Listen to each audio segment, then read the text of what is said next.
Bonjour mesdames et messieurs, bienvenue à Hebdo 4, votre émission qui traite d'informations locales. Voici le contenu de cette édition du 2 mai. Geoffrey Vautier, un pêcheur bien connu de la région, nous parle à l'occasion de la première semaine de la pêche au homard. Jannick Aubu, la propriétaire de Produits Marins Saint-Godefroy, nous informe sur d'autres problématiques bien présentes entourant la pêche. Myriam Clément-Grondin, responsable des jardins au collectif alimentaire de Passepébiac, nous présente leur atelier semis.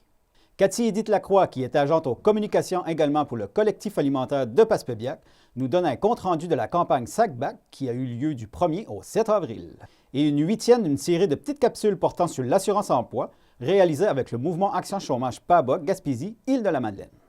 Bonne émission tout le monde! Tout d'abord, comme vous le saviez sans doute, le début de la pêche au homard qui devait commencer mercredi le 21 avril a finalement débuté samedi le 24 avril. Nous avons rencontré sur le quai de Saint-Godefroy M. Geoffrey Vautier de Chigawac pour nous en parler. Puis comment ça a été votre première sortie? Samedi, on les a mis à l'eau samedi, puis c'est la journée qui est plus importante parce qu'il a fait super avec les voyages de cage. C'est important pour ne pas avoir de blessures ou des accidents. Puis le météo était là avec nous autres. Puis on a commencé à lever dimanche, puis c'était surprenant le monter au rendez-vous. C'est-tu pas mal comparable à l'année passée?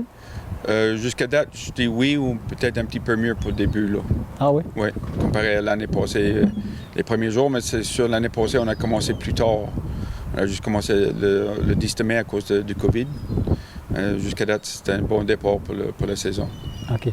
Comment vous pouvez en sortir par jour environ? Par sortie? Ça dépend des secteurs. Il y a des secteurs différents secteurs. Nous autres, on roule peut-être dans les 700, 800 livres. Là. Ça dépend des secteurs, comme je l'ai dit. Là. Okay. Parce que c'était beaucoup de sous-zones. Ça veut dire d'un sous-zone à l'autre, les captures vont changer. Là. Puis dans une saison, ça peut ressembler à quoi? Les autres, dans mon secteur, moi, je peux pas parler pour les autres, mais dans mon secteur, moi, les dernières années, là, on était rendu autour de 25 000 livres de morts par saison. Comparé, si tu recules une quinzaine d'années passées, on prenait juste 5 000. OK. C'est beaucoup, ça a beaucoup amélioré là, avec le temps. Bien, c'est sûr, il y a beaucoup de moins de pêcheurs. Dans ma zone, on était 10, à cette heure, on est 6. Dans la zone qu'on a la zone tampon, eux autres étaient 20, 21, là, c'est 9. Ça veut dire que c'est beaucoup l'effort de pêche, pas l'effort de pêche, mais le nombre de participants a beaucoup diminué, puis que ça a aidé la ressource. Okay. Et avec ça, en plus, on avait monté le time maximal à partir de 76 mm, puis cette année, on est à 83, que c'est le time maximal.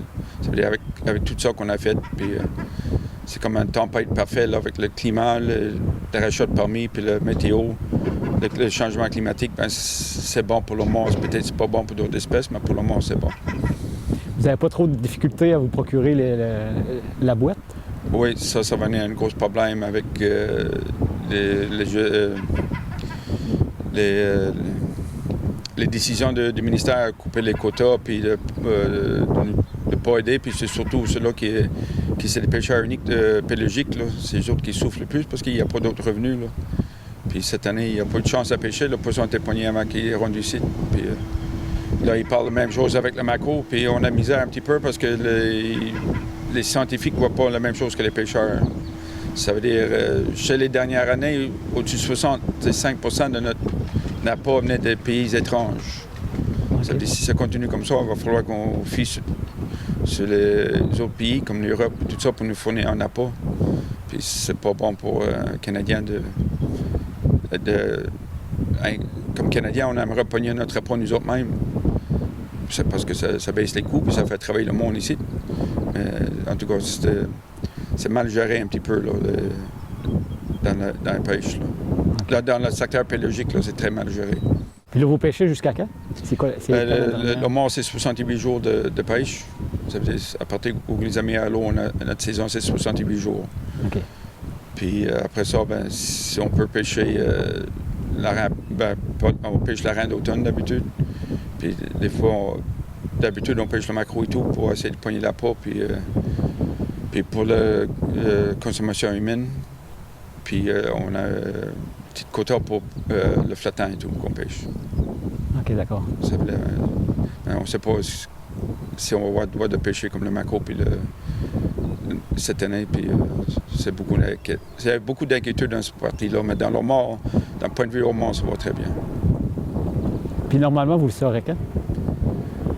Il est supposé faire une décision d'ici au 1er juin, avant le 1er juin. Okay. Mais s'il sort la même décision qu'il a faite avec la reine d'automne, la reine de printemps, là, ça ne garde pas bien. Là.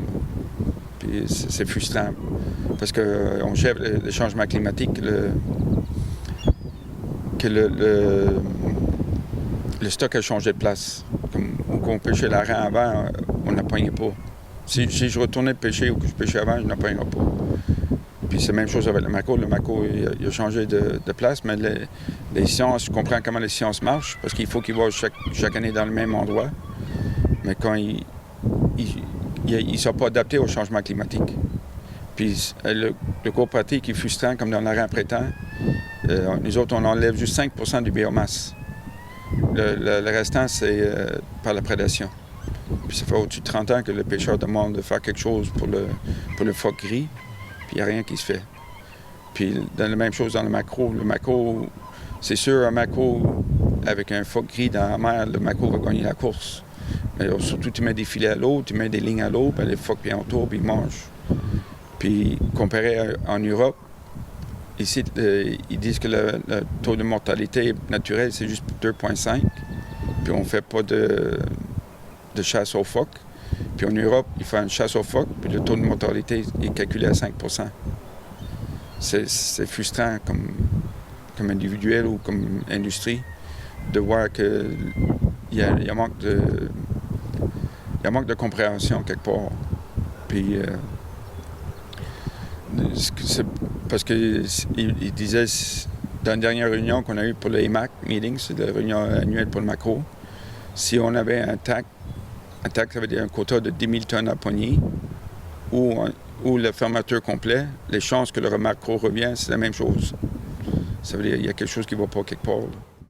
Nous avons aussi rencontré la propriétaire de produits marins Saint-Godefroy, Mme Jannick Aubu, qui, elle aussi, quoique bien heureux de ce bon début de pêche au homard, nous parle aussi de d'autres problématiques bien présentes entourant la pêche, mais que l'on entend un peu moins parler ces temps-ci. Là, c'est le début du homard. Ça a l'air d'être très bien parti. Oui.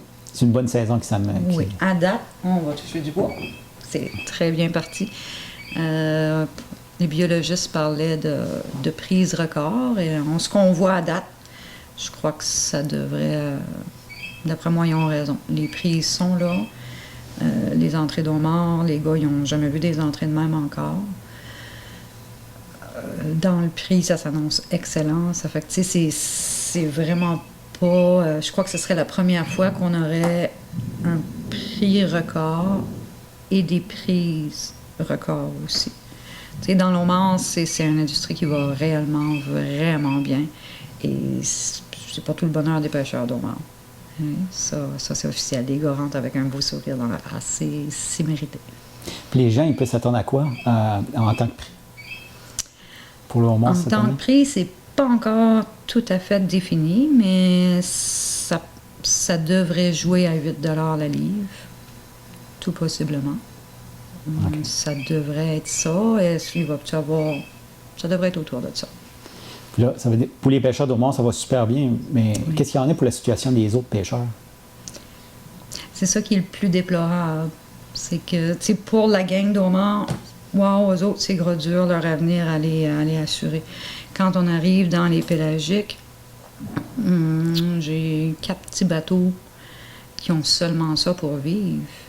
Puis eux autres, tu sais, il y a eu un quota de données de 500 tonnes global qui va de l'île du Prince-Édouard aller jusqu'au Québec. Mais le poisson, il s'est fait prendre du côté du Nouveau-Brunswick cette année, comme l'année passée. Puis un coup que le poisson est rendu ici, ben ils n'ont pas eu de chance d'en prendre. Tu sais, j'ai des pêcheurs qui ont tous moins de 5000 livres de poissons à leur actif. Puis là, la pêche, elle est terminée. Puis la prochaine ouverture qu'eux autres devraient avoir, ça va être le 1er juin pour du maquereau. Mais ça veut dire que ces pêcheurs-là, le mois de mai au complet, à 0 aucune barre de revenus. Fait que sais, ce serait préférable que, si Pêche et Océan pourrait arriver à délimiter les quotas par province, au moins ça assurerait que nos pêcheurs à nous ont quand même un revenu minimum de garantie. Mais là, le quota, il est global. Tu sais, il est divisé entre le Nouveau-Brunswick puis le Québec. Ça fait qu'il n'y a rien d'assuré au Québec comme tel. Parce que on était supposé d'avoir un minimum de 18 tonnes plus 50, qui nous donnait 68 tonnes. Mais il y a eu des dépassements au Nouveau-Brunswick. Fait qu'ici, ben, on a resté avec 18 tonnes secs. 18 tonnes secs, c'est 40 000 livres entre tous les pêcheurs, incluant les pêcheurs dormants qui prenaient leur boîte.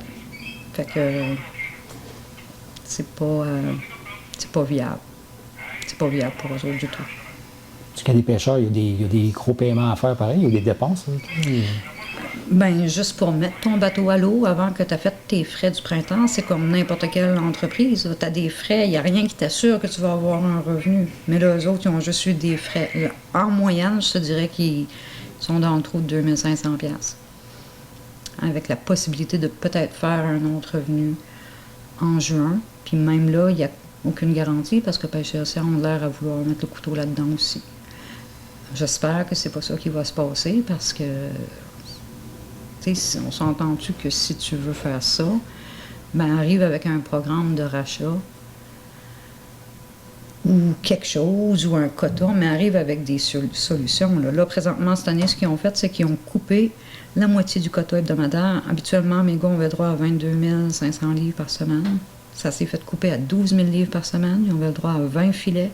Ils sont fait couper ça à 10 filets. C'est comme si le système est en train de leur dire, regarde, là, on veut plus de vous autres, puis on va attendre que vous vous écœurez. Ça donne sincèrement cette impression-là. Là. Puis ça, moi, je trouve que c'est comme cavalier longtemps. Très, très longtemps. Qu'est-ce qui va se passer dans le macro? Ça va-tu être la même chose? Possiblement. Possiblement. Puis à côté, ben oui, tu as les Aumardiers qui allent vraiment bien, que, tu sais, ils sont supposés d'avoir... Tu sais, il y a eu un programme de Crabe des Neiges qui a été mis en fonction, là, c'est passé du coq à l'âne, mais tu as eu un programme de... Quand ça allait super bien dans le crabe, puis ça va toujours bien dans le crabe, quand les Aumardiers leur prise et le prix était bas, on ne recule pas si longtemps que ça, là. On recule 4-5 ans passés. Là. Ils ont demandé l'aide des crabiers pour qu'ils pouvaient avoir une partie de leur quota pour que certains Aumardiers pouvaient aller à la pêche. Fait que comme ça, la provenance de ces sous-là servait à racheter des permis. Ça a été de cette façon-là, avec l'aide du gouvernement. Ça a été de cette façon-là que les permis d'Aumont sont faits racheter. Et à partir de là, ben là, tu sais, tu diminues ton nombre de pêcheurs. Si tu avais 20 pêcheurs qui pognaient 4000 livres, ben ça te donne 80 000, mais diminue ça à 4 pêcheurs. Tu sais, c'est des chiffres, là. Ça va se balancer, là. Puis là, ben on dirait que les petits pélagiques, ils sont... ils n'ont aucune voix. Ils n'ont vraiment aucune voix. Ce qu'on entend, c'est l'Aumont qui va bien. Mais on n'entend pas parler du tout. Puis on s'entend que le hareng comme tel, oui, le hareng lui-même peut être en difficulté. Ça, on ne le nie pas, là. Mais que quand tu regardes que les pêcheurs d'Aumont ont droit légalement, même si la pêche est finie, d'avoir 3 filets à l'eau, et de pouvoir ramener au quai pour leur propre appât 5000 livres de hareng par semaine. Fait une moyenne de, on va dire qu'il y aurait 100 pêcheurs qui iraient. 100 pêcheurs pendant 8 semaines, à 5000 livres par semaine. Moi, en faisant le calcul, ça me donne 2000 tonnes. Et uniquement pour les pêcheurs de la Gaspésie, du Québec. On ne parle pas de la gang du Nouveau-Brunswick, on ne parle pas de la gang de l'île du Prince-Édouard. Tu sais, ce qui est en place, c'est fâchant. Parce que tu parles, on a un quota global qui inclut les seineurs. On a un quota global de 500 tonnes. Puis mes pélagiques à moi, mes petits pêcheurs à moi, n'ont pas réussi à aller en chercher. Ils n'ont pas eu. Ils n'ont pas eu. Puis tout de suite après, la pêche a fermé le vendredi et le lundi, tous les hauts-mardis ont le droit de retourner à l'eau pour aller chercher leur apport. Moi, je me dis, tu sais, il y a quelque chose, en bout de ligne, que c'est presque insensé. C'est presque insensé. Tu sais, parce qu'ils ont quand même une possibilité de sortir, si c'est inclus le Nouveau-Brunswick, là. Puis l'île du Prince-Édouard. Le nombre de livres qui ont la capacité légalement de sortir de l'eau, 500 tonnes, c'est rien. Plusieurs activités intéressantes sont organisées chaque année par le collectif alimentaire. Nous avons rencontré Myriam Clément-Grodin, responsable des jardins au collectif alimentaire de Passepébiac, dans l'une d'entre elles, qui a eu lieu récemment dans les locaux du local situé à Bonaventure. Bonjour Marianne. Bonjour. Pouvez-vous nous expliquer c'est quoi l'activité d'aujourd'hui? Oui, donc l'activité aujourd'hui, c'est un atelier d'initiation au démarrage de semis intérieurs. Donc, on va parler des avantages, des désavantages de faire des semis. On va voir un petit peu le vocabulaire jardinage aussi, parce que des fois, il y a des mots qu'on ne comprend pas trop, puis des mots spécifiques au jardin. On va aussi parler du matériel nécessaire pour faire des semis, ce qu'on peut récupérer à la maison, ce qu'on peut acheter en magasin, les différentes offres qui s'offrent à nous. Puis après ça, on va planter, semer dans le fond nos propres semences, différentes variétés selon les désirs des participants. Puis on va montrer les étapes par étape pour ça. Puis après, on va parler une fois la germination faite, quelles sont les étapes jusqu'au moment où on plante notre petit végétal dans notre jardin. Donc, on va voir ça. On va faire une petite survol de la conservation des semences. Donc, comment on peut conserver nos semences le plus longtemps possible pour optimiser leur germination. Puis, on va terminer avec qu'est-ce qu'on peut récupérer facilement à la maison comme semence. OK. Ça, c'est une activité qui... c'était pour qui, vous dites? C'est destiné principalement aux jardiniers des jardins communautaires. On fait différents ateliers. Par contre, on en a eu un à la Maison de la Famille à Bonaventure sur la même thématique. Puis on en a un samedi avec le comité d'accueil des nouveaux arrivants aussi. Donc la même thématique d'initiation au semis d'intérieur. OK. Puis pouvez-vous nous expliquer c'est quoi la différence entre les jardins communautaires et les jardins collectifs? Les jardins communautaires, dans le fond, sont divisés en parcelles individuelles, puis chaque personne est responsable de leur propre parcelle. Donc, ils plantent ce qu'ils veulent dans la parcelle, puis vont l'entretenir au courant de l'été, puis récolter à la fin de l'été. Puis, par exemple, les allées entre et les espaces communs sont vraiment, les tâches sont partagées entre les jardiniers. Et les jardins collectifs, eux, c'est vraiment des espaces cultivés de manière collective. Donc, c'est un petit groupe de personnes qui décident ensemble quelles semences ils vont planter, puis qui gèrent leur horaire pour savoir qui vient arroser, qui vient entretenir. Donc, ils cultivent ça ensemble, puis ils récoltent ensemble et se séparent justement le fruit de leur production. OK. Là, nous sommes en pleine pandémie. C'est quoi l'impact de la COVID sur les jardins collectifs? Dans le fond, l'année dernière, ça a été quand même très long avant qu'on sache si on pouvait faire les jardins communautaires. Donc, on attendait, puis on a dû finalement avoir recours à différentes mesures pour être capable que les jardins communautaires aient lieu, dont l'organisation d'une petite station sanitaire à côté de chaque jardin, où les gens vont se désinfecter les mains, se laver les mains avant, après, pendant. Il y avait aussi une affiche de règlement, des réglementations sévères qu'il faut respecter avec la COVID-19, qui est affichée vraiment à l'entrée de chaque jardin. Puis il y avait un nombre différent de personnes qui avaient le droit d'aller dans les jardins communautaires, un nombre limite dans le fond, puisqu'il fallait respecter le 2 mètres entre chaque personne. Donc on avait ça d'établi aussi. Et les activités ont été vraiment réduites au minimum pour ne pas favoriser justement les contacts entre chaque personne. Donc ça a eu un impact quand même négatif, mais au moins on a été en mesure d'ouvrir les jardins communautaires. Puis ça risque d'être pas mal la même chose cette année aussi, mais au moins on est en mesure de jardiner quand même. Quels sont les différents jardins que le collectif y chapeaute? Dans le fond, le collectif alimentaire chapeaute plusieurs jardins communautaires. Le premier, c'est le jardin communautaire de Passepébiac, qui est situé derrière le collectif alimentaire à Passepébiac. Ce jardin existe depuis environ 8 ans. On y retrouve 12 parcelles au sol, puis différentes parcelles collectives entretenues par le collectif alimentaire. Puis les légumes qui sont cultivés sont utilisés dans les dépannages alimentaires et pour les cuisines collectives et solidaires. On a le jardin communautaire de Bonaventure. Le jardin communautaire de Bonaventure se situe sur l'avenue Thomas Gravel, proche de Louisbourg. Là-bas, on a 4 parcelles au sol et une vingtaine de bacs à jardin. Ce jardin-là existe depuis environ 5 ans.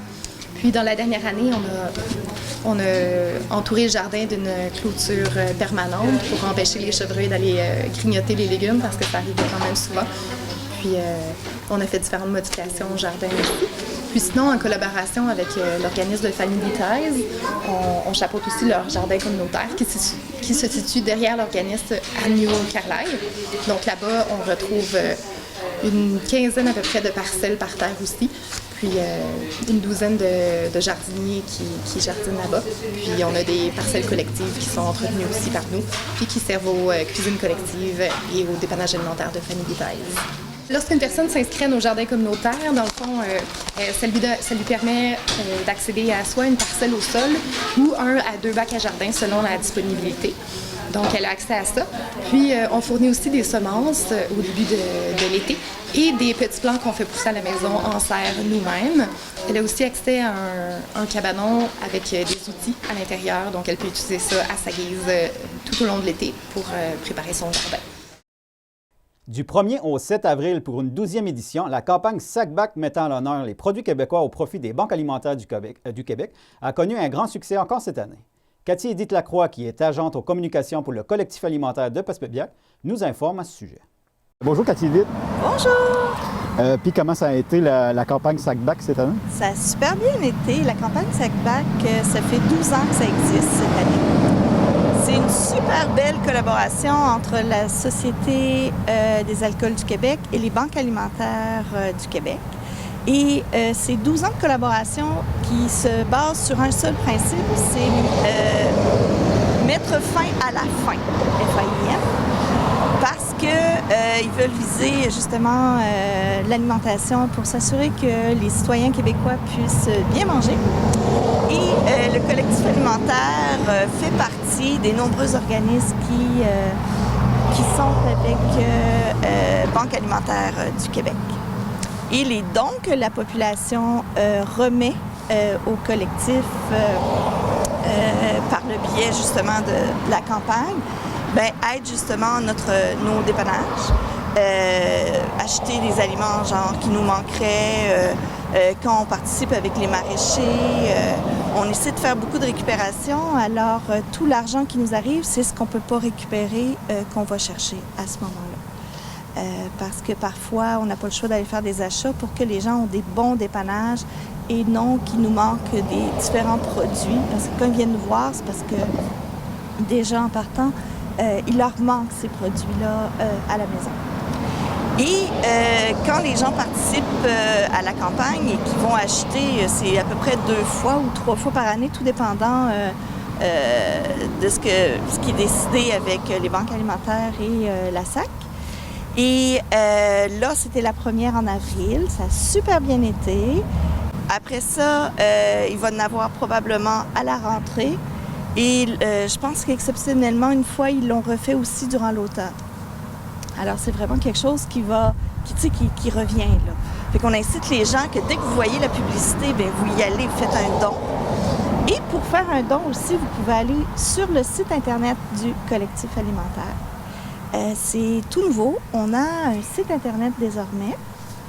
C'est le www.collectif aliments comme quelque chose qu'on mange, terre, la planète, TERRE.org. Et vous avez un endroit où vous pouvez faire un don. C'est simple, vous faites un don en ligne, vous pouvez même envoyer un chèque, vous pouvez vous présenter au collectif, faire des dons. Tous les dons vont pour les cuisines collectives, les jardins, réaménager les jardins l'an dernier. Ça a été une grande aide d'avoir des dons parce qu'on a refait à Passepébiac, par exemple, tous les parcelles ont été surélevées avec du bois pour faciliter un peu le jardinage avec les gens. Et justement, parlant de jardin, on aurait besoin à Passepébiac si les gens, parce que le prix du bois a augmenté, fait que si les gens auraient, par exemple, des bancs, des bancs en bois ou de jardin, des tables de pique-nique. À Passepébiac, on en a une, puis on en a une à Bonaventure, mais celle à Passepébiac est en dehors du jardin. Il nous en faudrait près du cabanon, dans le fond du jardin à Passepébiac. Ça va aider nos jardiniers parce que quand ils se mettent à esherber et tout ça, là, à desherber, bien, ce serait intéressant qu'ils puissent s'asseoir, qu'ils puissent être à l'ombre aussi, là. Fait que si la population aurait quelque chose qui ne leur sert pas à la maison, qui pourrait nous être utile pour que les gens puissent s'asseoir à l'extérieur dans nos jardins, ce serait super apprécié. Et ben, en même temps, on vous invite à visiter notre site Internet puis aller voir nos différents services et nos différentes activités. Puis vous avez accès aussi aux vidéos parce que nous avons une chaîne YouTube. Alors, toutes nos vidéos, nos entrevues, tout ça sont placés sur notre chaîne YouTube. Voici la 8e d'une série de petites capsules réalisées avec Nadia Mongeon, la coordonnatrice du mouvement Action Chômage PABA Gaspésie, Île-de-la-Madeleine. On va un peu suivre la capsule sur la lettre de refus et les déclarations du prestataire. Lorsque vous faites une déclaration du prestataire, c'est important de vraiment donner les informations précises sur, par exemple, les sommes gagnées. Si vous recevez, si vous travaillez, puis vous déclarez des sommes, puis vous vous trompez, puis c'est important que vous les rappelez à l'assurance-emploi pour corriger votre erreur. Parce que ce qui peut arriver, c'est que ça peut vous entraîner à, premièrement, une dette avec l'assurance-emploi. Puis si on a une dette, on peut avoir, parce que c'est une dette de trop payer, par exemple, ils vont vous avoir donné trop d'assurance-emploi pour qu'est-ce que vous auriez dû, c'est-à-dire recevoir. Donc, vous vous retrouvez avec une dette. Avec une dette, on peut avoir des intérêts sur cette dette-là, des pénalités. Puis, ce que ça va venir faire aussi, c'est que quand vous allez faire une prochaine demande d'assurance-emploi dans le futur, ils vont tenir compte de vos mauvaises déclarations précédentes dans une autre demande. Ça peut vous obliger à devoir faire plus d'heures. Comme je vous disais dans les capsules précédentes, qu'en général, en Gaspésie, pour l'instant, c'est 420 heures qu'il vous faut. Mais si vous avez fait une fausse déclaration, c'est comme ça qu'on appelle ça, une fausse déclaration, avec des erreurs, des choses comme ça, bien, ils peuvent vous obliger à avoir, par exemple, 600 heures pour vous requalifier à l'assurance-emploi au lieu du 420 requis. Donc, c'est vraiment important. Si vous faites une erreur dans une déclaration, c'est vraiment important pour vous de rappeler Service Canada pour leur dire que vous avez fait une erreur pour que la situation soit corrigée dans votre dossier et que le trop payé vous soit, ça peut être, ils peuvent le prendre sur les autres paiements d'assurance-emploi qu'ils devaient vous donner. Puis de cette façon-là, vous n'aurez pas à avoir des pénalités ou des choses comme ça. Donc voilà, c'était pour qu'est-ce qui se passe après avoir fait notre demande, puis quand on remplit nos déclarations. Important de bien le faire. Merci et bonne semaine. Et voilà, mesdames et messieurs, ce qui complète l'édition de votre émission Hebdo 4 du 2 mai. Merci beaucoup d'avoir été avec nous et à la prochaine!